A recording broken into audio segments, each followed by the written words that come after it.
जय महाकाल दोस्तों, स्वागत है आप सभी का हमारे चैनल ट्रेवलिंग विद में। दोस्तों, कई सारे लोग वाराणसी आते हैं, बाबा काशी विश्वनाथ के दर्शन करते हैं, काशी की टॉप प्लेसेस घूमते हैं, लेकिन वो सारनाथ जाना भूल जाते हैं। दोस्तों, सारनाथ वही स्थान है जिसे लैंड ऑफ बुद्धा कहा जाता है। इसकी हिस्ट्री के बारे में मैं आपको आगे बताऊंगा वीडियो में। दूर दूर से फॉरेनर्स यहाँ आपको देखने को मिल जाएंगे, क्योंकि ये एक टूरिस्ट स्पॉट तो है ही, इसके साथ साथ बौद्धिज्म का एक तरीके से तीर्थ स्थल है। तो आप सारनाथ को बिल्कुल भी मिस नहीं कर सकते हैं अगर आप वाराणसी आ रहे हैं तो। इसके लिए आपको केवल एक दिन एक्स्ट्रा लेके चलना है। 1 डे टूर होता है। आप एक दिन में सारनाथ के टॉप प्लेसेस जो भी आसपास हैं सारे कवर कर लोगे। कैसे सारनाथ घूमना है ये सेपरेट वीडियो में आपको इसीलिए लेकर आया हूँ। वाराणसी के मैंने ऑलरेडी वीडियो बना दी है, तो उसको आप चेक कर सकते हैं। सारनाथ आप कैसे जा सकते हैं, ट्रांसपोर्टेशन क्या क्या है, 1 डे टूर कैसा होगा, कौन कौन से प्लेसेस हमें घूमने हैं और कैसे घूमना है, सारी जानकारी आपको सारनाथ के बारे में इस वीडियो में मिल जाएगी। आखिरी में मैं आपको वाराणसी और सारनाथ का कंबाइंड बजट भी बताने वाला हूं, तो उसके अकॉर्डिंग आप अपनी ट्रिप प्लान कर सकते हैं। तो दोस्तों, सारनाथ पहुंचने के लिए आपको अपने शहर से ट्रेन या बस या फ्लाइट द्वारा आना होगा वाराणसी। वाराणसी में 2 स्टेशन है, एक वाराणसी स्टेशन और एक बनारस स्टेशन। आप दोनों स्टेशन में से जहां के लिए भी आपके शहर से ट्रेन मिल जाए, आप आराम से वहां आ जाइए। वाराणसी स्टेशन उतरते ही आप वाराणसी के आसपास होटल आपको बहुत सारे मिल जाएंगे, धर्मशाला भी बहुत सारी मिल जाएंगी। तो आप या तो स्टेशन के पास में स्टे ले लीजिए, लेकिन अगर आपने वाराणसी नहीं घूमा है तो आप चले जाइए गुदोलिया चौराहा। वाराणसी दशाश्वमेध घाट के आसपास आपको मंदिर के आसपास बहुत सारे होटल धर्मशाला मिल जाएंगे। धर्मशाला के प्राइस की बात करें तो 600 से 800 में आपको धर्मशाला और 1000 से 1200 या 1500 में आपको होटल्स मिल जाएंगे। 2 एडल्ट की मैं बात कर रहा हूँ। तो अगर आप 2 लोग हैं तो आपका होटल में पैसा भी डिवाइड हो जाएगा, चाहे आप धर्मशाला लो चाहे आप होटल लो, तो आपका रहने का हो गया है। अब आप कोशिश करें अपने शहर से कि आप सुबह सुबह ट्रेन से वाराणसी पहुंच जाएं। ऐसी ही आप ट्रेन बुक करना, क्योंकि सुबह आप 10 से 11 बजे तक अगर आप वाराणसी आ जाएंगे तो अपना होटल ले लेंगे, नहाएंगे धोएंगे। उसके बाद अब आप सीधा चले जाइए सारनाथ के लिए। सारनाथ जाने के लिए आपको वाराणसी से बहुत सारे ऑटो मिल जाएंगे, लगभग 10 किलोमीटर दूर है। तो आपको 500 रुपए में आपको ऑटो मिल जाएगा, जो आपके पूरे प्लेसेस सारनाथ के घुमाकर वापस वाराणसी छोड़ देगा। बाकी आप बार्गेनिंग करके कम ज्यादा करा सकते हैं। ई रिक्शा ऑटो आप हायर कर लीजिए। मिनिमम 2 से 3 लोग रहोगे तो उसमें भी आपका पैसा डिवाइड ही हो जाना है। बाकी आप 1-2 लोग आसपास के आपको कई सारे टूरिस्ट मिल जाते हैं, आप उनको भी लेके जा सकते हैं, तो आपका और कम में हो जाएगा। तो अब आप सारनाथ पहुंच जाइए। सबसे पहले आप जाइए इस खूबसूरत बुद्धा पार्क में। आपको बहुत सारे यहाँ पर गार्डन देखने को मिलेंगे, हरियाली देखने को मिलेगी। वाराणसी की चहल पहल से आप यहाँ बिल्कुल शांति महसूस करेंगे। और बहुत बड़ा आपको गौतम बुद्धा का स्टैचू देखने को मिलेगा। तालिबानियों ने इसको नष्ट भी किया था, लेकिन फिर से ये रिकंस्ट्रक्ट हुआ और इसकी खूबसूरती देखते ही बनती है।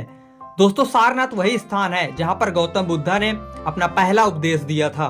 तो इस तरीके से बौद्धिज्म के लिए ये एक तीर्थ स्थल ही है। इसके साथ ही ये गौतम बुद्धा की तीसरी तीर्थ स्थली भी है।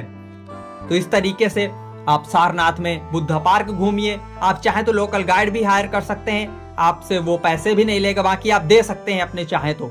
इस तरीके से वो आपको सारी हिस्ट्री सारनाथ की पूरे ब्रीफ में बताएगा।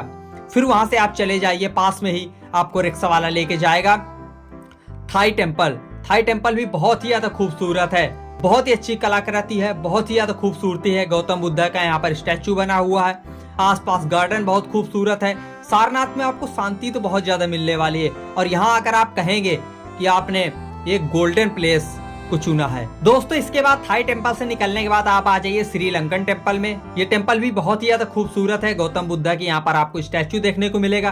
पूरा सारनाथ डेडिकेटेड है गौतम बुद्धा जी को। बहुत ही शांति आपको मिलेगी, जैसा कि गौतम बुद्धा भी शांति के प्रतीक हैं। तो आपको बहुत ही आनंद यहाँ आने वाला है। हर एक टेम्पल में आपको शांति मिलेगी, किसी तरीके की आपको चहल पहल नहीं मिलने वाली है। तो श्रीलंकन टेम्पल को विजिट कीजिए। उसके बाद आप चले जाइए धामेक मॉन्यूमेंट। ये भी गौतम बुद्धा को डेडिकेटेड है। बहुत ही खूबसूरत इसका आर्किटेक्चर है, आपको देखने में बहुत ही खूबसूरत इसकी आकृति लगेगी। थोड़ी देर के लिए आपकी आंखें एकदम मनमोहक हो जाएंगी। पास में ही है सारनाथ म्यूजियम।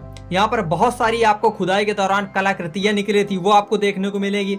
इसके साथ ही अशोका पिलर के साथ साथ नेशनल एम्बलम भी देखने को मिलेगा हमारे देश का।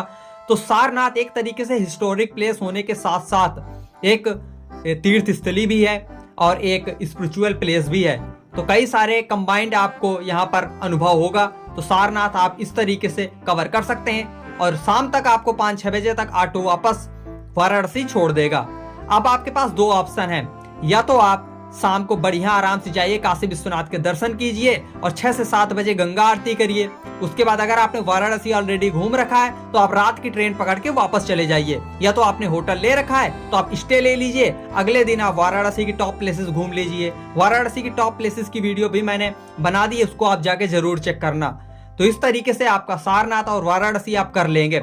सारनाथ के लिए आपको केवल एक दिन ही चाहिए, सुबह आ जाइए, पूरे दिन में आप सारनाथ इजिली घूम लेंगे। और आप सारनाथ में बढ़िया शॉपिंग भी कर सकते हैं, कई सारी सोवेनियर शॉप्स वहां पर मिल जाएंगी। तो आप गौतम बुद्ध की स्टैचू लेके आ सकते हैं, अपने लिए शॉल घर के लिए लेकर आ सकते हैं, कई सारी आप शॉपिंग भी कर सकते हैं। तो इस तरीके से सारनाथ आपका कंप्लीट हुआ। अब मैं बताता हूँ बजट।